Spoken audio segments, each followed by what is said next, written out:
À partir du milieu du XIXe siècle, le tourisme s'est développé rapidement dans les Alpes suisses. À cette époque, des voyageurs fortunés, de plus en plus nombreux, souhaitaient accéder sans fatigue au plus haut sommet. L'ingénieur suisse Nicolas Riggenbach releva le défi en construisant une voie ferrée à crémaillère reliant Witznau, sur les bords du lac des Quatre Cantons, au sommet de la montagne du Rigi. Ces images historiques montrent la seconde ligne qui vit le jour quelques années plus tard au départ d'Art-Goldau, sur le versant est de cette montagne mythique. Aujourd'hui, la rame historique à vapeur du Witznau-Rigi-Bahn circule toujours à la belle saison pour les touristes.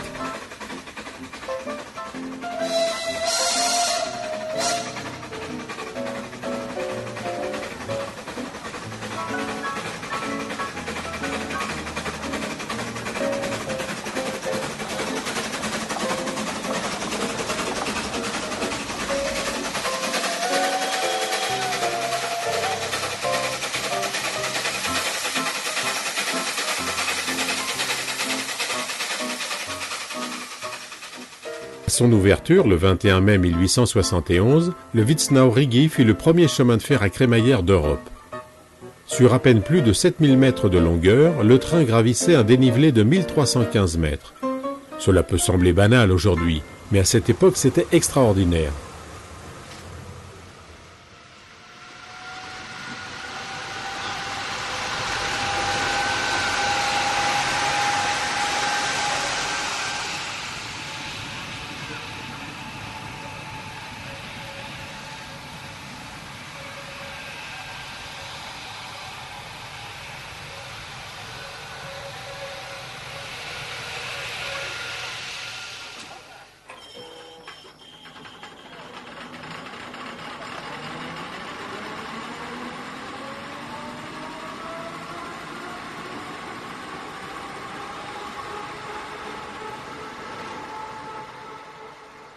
L'ouverture de la ligne du Rigi a démontré que la montagne n'était plus un obstacle à la construction des voies ferrées. Une seconde ligne concurrente menant au sommet du Rigi depuis Art fut d'ailleurs mise en chantier dès 1871 et entra en service en 1875. Il n'y a pas si longtemps, il était facile de distinguer le matériel des deux compagnies. Celui du Witznau-Rigi était rouge et celui de l'Art-Rigi était bleu. Aujourd'hui, les deux lignes sont exploitées par la même entreprise.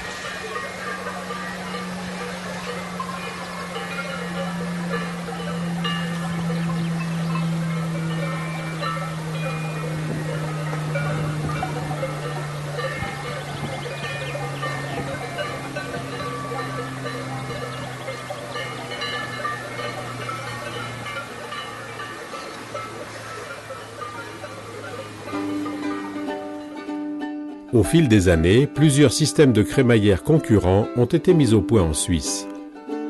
Nous allons découvrir les plus connus grâce à des schémas simplifiés.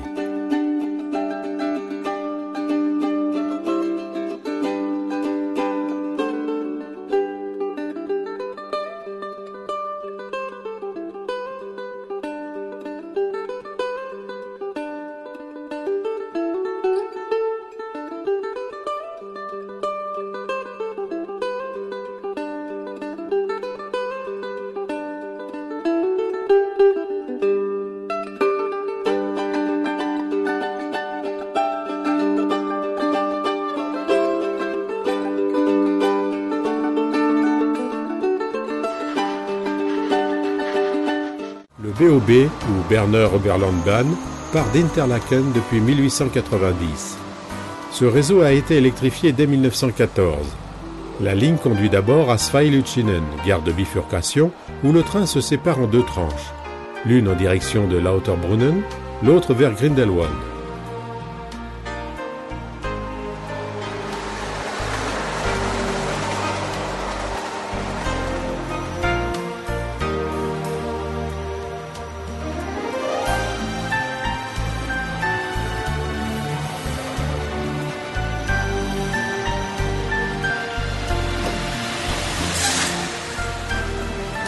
À Grindelwald, il faut changer de train pour prendre celui du WAB, ou Weingiernalpbahn.